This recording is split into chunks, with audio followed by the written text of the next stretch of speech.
President Biden claims he inherited an economy on the brink, and he's delivered relief on inflation. But we dug into the numbers to see how it's really going.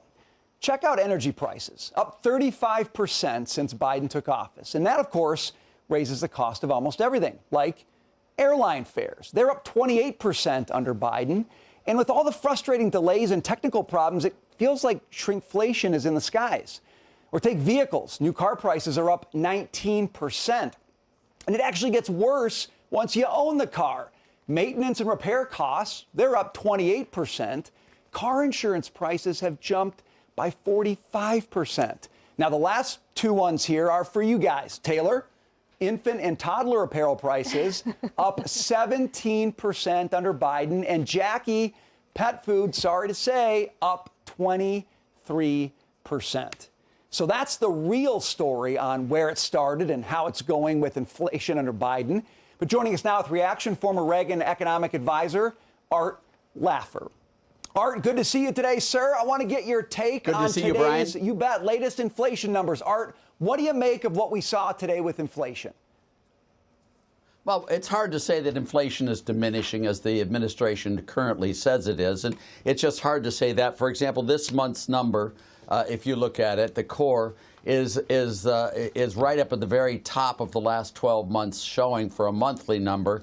And all of the other numbers, you've got the core inflation being a little bit higher than the actual inflation number. That's over a year. So if you look at these numbers, it's very hard to say that inflation is under control or that it's coming down. But the worst thing is, Brian, is that this just looks at inflation.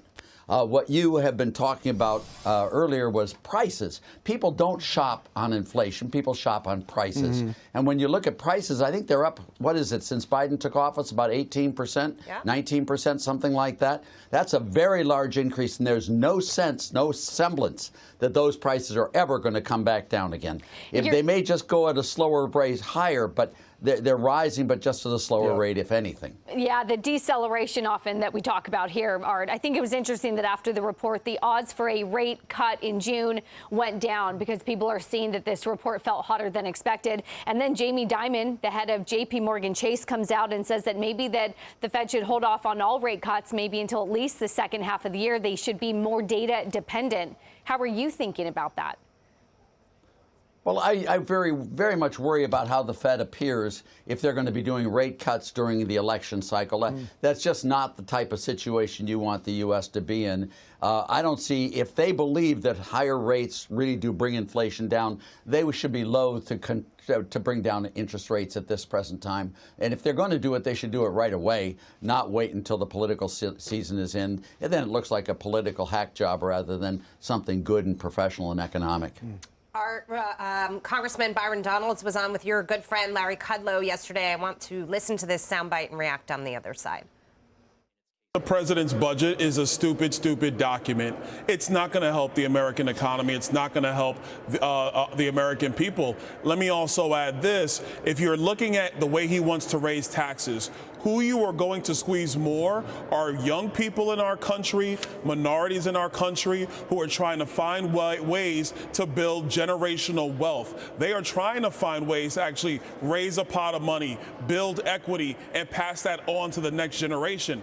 Joe Biden's budget and his tax philosophy will basically kill all of that. It will not make it possible. Okay, so you were there too. But what's interesting to me I was the other guest with Byron, so there you go. What's interesting to me is we're talking about inflation. They've done a horrible job of managing that. It all started with the extra spending and the stimulus. So to trust this administration on trying to deliver a budget that will work for the American people is very difficult to do right now. And Donalds brings up the point that people are struggling to achieve the American dream. Yeah, he is completely correct on that. What really shocks me about the budget from Biden is the increase in taxes. If anyone has studied it, I wrote that book with 3 other co-authors on the taxes have consequences.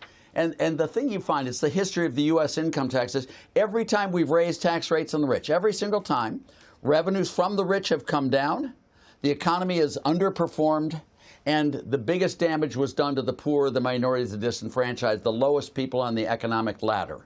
Every time we've lowered tax rates on the top 1% of income earners, the economy outperforms, revenues come in at more than increase, and also the poor, the minorities get jobs, they get output, they get employment, and they do much, much better. So why Biden would do this in the budget is beyond me. It's just counterfactual. I mean, if it worked, that's one thing. But every single time they've raised tax rates, it's worked in the opposite direction. Yet he just continues to say it. The rich haven't paid their fair share. It's just nonsense. And I wish he'd be factual rather than just wishful thinking. Art Laffer, you are in my pantheon of favorite economists. I have to pinch myself every time I get a chance to talk to you. Thanks for being with us today. Good to see you, sir. Well, I wish I were there and I could pinch you myself. Oh, there we go. Better stop that talk now.